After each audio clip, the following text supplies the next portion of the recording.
Good evening, everyone, and just like to echo Duncan's thanks for joining us after no doubt it's been a busy day for you. So as Duncan mentioned, I'm going to talk through a couple of things, particularly in relation to the changes we've made in light of the experiences that some candidates had in June, to give you the reassurance of what we've done around that. A couple of practical arrangements, and then I'll also talk a little bit about professionalism, and then talk a bit more about the advice and support that's available for you before I hand over to one of my other colleagues who will be taking you through the real practical issues of how to use the system on the day. So, no doubt some of you experienced some of the issues in June, and others will no doubt have heard about this from colleagues and from friends and from social media. And as Duncan said, this is a hugely important exercise for you. We're well aware this is the culmination of your 5 years of education and training. It's a hugely important issue for us in terms of our obligations to you to make sure that, as Duncan said, you can actually perform to your best on the day and not be distracted by other issues. So in relation to what we've done following the experiences that some candidates had in June, we've made 4 particular changes or particular strengthened assurances I wanted to highlight for you tonight prior to the November assessment. The first of those is to be clear that a representative from the GPhC, or if you're in Northern Ireland, the PSNI, will be at every test centre. And they'll be there both on the day itself, but also the day before. And that was a key point for us to make sure, and for assurances for yourself, that we will then have the confirmation absolutely clearly from every single test centre that all the equipment is set up and tested in advance, and that you have somebody on there on the day who is there and available to communicate directly with ourselves in the sort of headquarters section in case there are any issues around that, and who is able to actually both support the invigilators on the day and be a presence for you. Many of our people actually there will be pharmacists themselves, who've obviously experienced exactly what you're going through or will be going through on the day. And this is something we want to make sure we actually have in place for you. I think also the second point I wanted to emphasise is that the test centre you'll be sitting in is a permanent venue with computer equipment already in place. And what do we mean by that? The experiences we had from June, where we experienced the most serious issues, were in centres which were actually not always set up as venues. They're perfectly used to holding exams, such as conference centres and hotels, but not necessarily all the time. As most of the issues we had last time around related to the late delivery of equipment which hadn't been fully tested in the actual venue itself in advance. That won't be an issue for you this time. All the centres are permanently set up with the laptops and equipment in place. And as mentioned, we will have both the BTL people, but also our GPhC representatives checking and making sure that everything is carried out properly and set up in advance.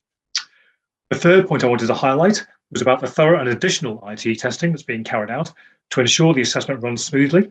There were a number of sort of lower level IT issues that some candidates experienced last time around. That is being tested through and worked through to make sure everything is sorted out prior to your November sitting.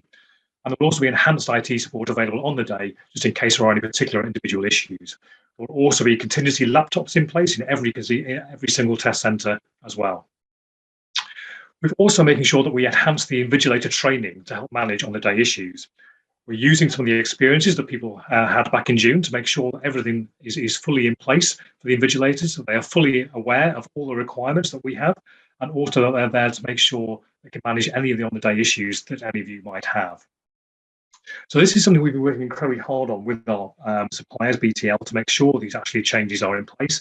The additional assurance is there for you. And the whole basis of this is to make sure that you can concentrate fully on the questions at hand and not worry about extraneous issues. So hopefully that gives you a sense of the additional work that we've been doing in advance of November. So next slide, please, Susanna.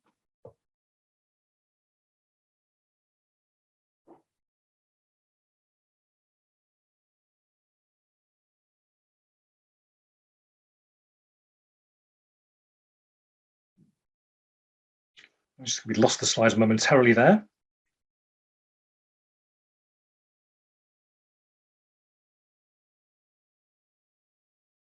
So I'll continue talking. We'll obviously circulate the slides afterwards anyway for all of you, but hopefully they'll be back up in a second, and it looks like they probably are.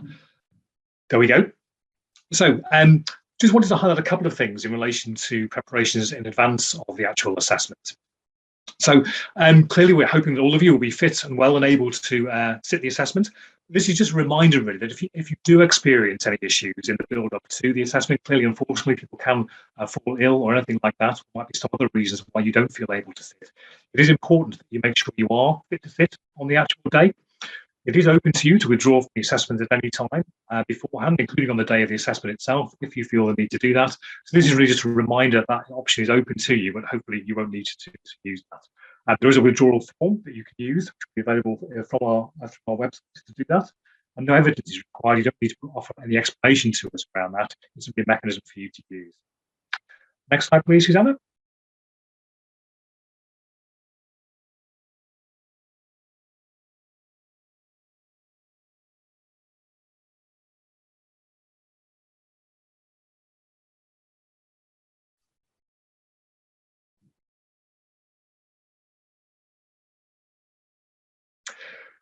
Okay, so just in this issue, in case, although we obviously set out as clearly as we can there, all the assurances in place for the day itself, of course, there can be something that might affect you during the sitting itself. Again, occasionally enforced people may not feel as well during the performance, during the actual assessment. So this is just to indicate that if anything does happen to you during the assessment, in terms of perhaps not feeling as well as you would expect, or is there anything which you think is affecting your performance through anything at the test centre, please do highlight that to the invigilator on the day. They will be able to resolve all issues, we would have hoped, and then on the day itself, and then they will provide a report to us, which can actually be very helpful to us, should, for example, there be a need for you to seek to nullify or appeal your result in due course. Okay, I'll come on to some of the issues around the extra advice and support available, but I wanted to talk on the next slide, if we can get to that, Susanna, in relation to the issue of professionalism. And this is something I wanted to highlight in particular following the experience that a number of candidates and we had following the June assessment. It is, of course, as mentioned, this is the culmination of your initial education and training, and hopefully all of you will be successful in the assessment and become a pharmacy professional. And that word professional is hugely important. And it is also very important to highlight that we would expect you to be behaving as a professional at this point in time and on and beyond the assessment day. It is important you're considerate of other candidates in the test centre. There will be candidates who, for example, have needed to apply for reasonable adjustments. If, for example, they may need extra time to sit the assessment because of particular conditions that they have. So if you are finishing and seeing other candidates who are still there, please do try and leave the assessment at the test centre as quietly and quickly as you can. Be considerate of other candidates to do so. Some issues we had, I know last time, some candidates who had reasonable adjustments felt quite disrupted by people leaving in a sort of more noisy and less orderly fashion beforehand. So please be considerate of other candidates who may be taking a little bit longer to complete the assessment. The third point on the slide is a really important one that I do need to emphasise. Sharing questions after the sitting is prohibited by the assessment regulations. And if you're found to be sharing questions in any shape, manner or form, that can lead to your disqualification. It can lead to you not getting your result and be found guilty of misconduct. This is something that's hugely important to highlight. We have seen evidence of this happen before. I know there can be issues where people may feel pressurised to share questions. Please do not respond to that. And if you are feeling pressurised in any shape, manner or form by people asking you to share questions, please do highlight that for us or speak to one of the other organisations that I'll refer to in a few minutes. This is a very important point around this professionalism. I know some people perhaps have not focused perhaps on the registration assessment regulations and have actually, in perfectly good faith, shared some questions. We do know others have actually sought to try and gain an advantage from doing that. So please focus on this particular point. Do not share questions after the sitting. And also, please do think before you post on social media to avoid harm or upset to others. Inevitably, as we all use social media these days, it is a very immediate form and channel that we can use. People can sometimes regret what they put on social media straight away. We did unfortunately see some situations following the June assessment which led to some concern and anxiety from other candidates who felt they were being abused in some way by other people. So please do think very carefully before you post anything on social media to avoid harm or upset to others. Okay, thank you for listening to that particular point. And just to come back to the next slide, in terms of some of the practicalities. As Duncan mentioned, there is a large amount of support and advice available to you. I'll focus a little bit on some of the resources that the GPhC has in a minute. The organisations listed there are incredibly useful sources for you if you feel you need any advice or practical support, either in the build-up to the assessment or indeed after as well. Just to highlight the organisations there, of course, many of you will, I know, be familiar with them.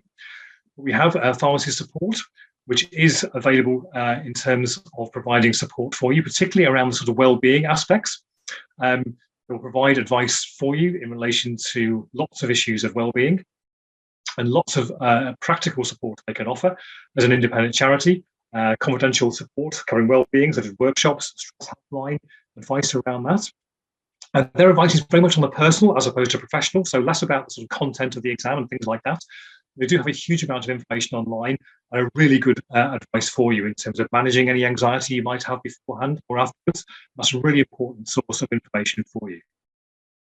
Also highlighting on the slide there, GPhC, the British Pharmaceutical Students Association, that many of you will be members of, the official representative body for students and foundation trainees, and they can provide a lot of advice and support in the build-up and a huge amount of experience that they have from the feedback they've had from candidates who've been through this process before and also going through as well. We've spoken a lot to the BPSA recently, so they're well aware of the types of issues that we've been addressing and the issues we're seeking to put in place.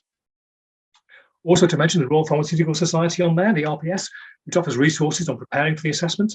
They run a series of webinars, including ones they run with pharmacist support on wellbeing, and also provide a mentoring platform to get additional support from external mentors and support desks. So those are really good resources that you can use as well from the RPS. And finally there, the Pharmacist Defence Association, the PDA, is the independent trade union for pharmacists and trainee pharmacists and MPharm students. They provide, through their education hub, a revision programme with online exams, and can also provide you with advice and guidance on a range of issues related to training, including the whole thing around assessment procedures, lots of support and advice they can provide you based really on the experience they've had for many years dealing with people going through exactly what you're going through at the moment in preparation. So I do want to highlight the advice and support available, so please do seek out those organisations if you're not fully aware of them already, as many of you I'm sure will be. The next slide, please, Susanna. So a few things just in terms of practical next steps. You will have received from us confirmation of your test centre place, and there is information available to you through your general booking and scheduler account you can provide that you can obtain for that. You can also now look at the date, check the guidance that we have for on the day, which is available through our website. And again, I think this is really important that you try and familiarise yourself with this, know how busy everyone is, and in terms of looking at websites and guidance. If we think through the general anxiety that most of us can feel in advance of an assessment or any test like that, one of the best ways to help manage that anxiety is to get as much confidence and control over the system as you can. So just familiarising yourself with exactly where your test centre is, thinking through your practical arrangements for getting there, whether you're driving or using public transport, and making sure you're aware of that. Being very, very focused on the start times for this to make sure you're there, plenty of time. Think through what you'll need to bring with you, ranging from the calculators you might wish to bring for part one of the assessment, which Lisa will be talking through in a minute, bringing through water, if you want to bring pack lunch for yourself, or thinking through your lunch arrangements on the day. All these rather sort of low-level type things are really important ones, just in terms of making yourself feel as confident as you can be in preparation for the actual assessment. And again, going back to that point we've emphasised right the way through, so as much of your effort and thought process is focused on the content of the exam itself, not worrying about other issues, such as those practical arrangements. And also the hugely important point about familiarising yourself with the test questions and the Surpass software. Lisa will be talking about this in great detail in a minute. And again, I think a lot of the issues that some candidates experienced last time was because they hadn't necessarily familiarised themselves with this. So again, a really important part of getting that confidence for yourself in advance of the assessment. Next slide, please. So there's just a screenshot there of the guidance available on our website. So please, if you can find the time, do look at that. Relatively easy to find on there. If you click on the foundation trainee link, you'll get taken into the advice available for the assessment itself. A lot of frequently asked questions on there. We'll, of course, be supplementing a lot of that with some of the questions that will be asked tonight, most of which hopefully we'll be able to answer, but if we can't, and through the time, we'll make sure that's updated on the website as well. So a lot of guidance there as well. So please do, if you can, find the time to look at that, as well as seeking out the advice and support from those other organisations I mentioned. So hopefully that's a quick tour through the additional changes and assurances we put in place for November in light of the experiences that some candidates had in the June assessment. A couple of practical points for you and the points of support and advice available.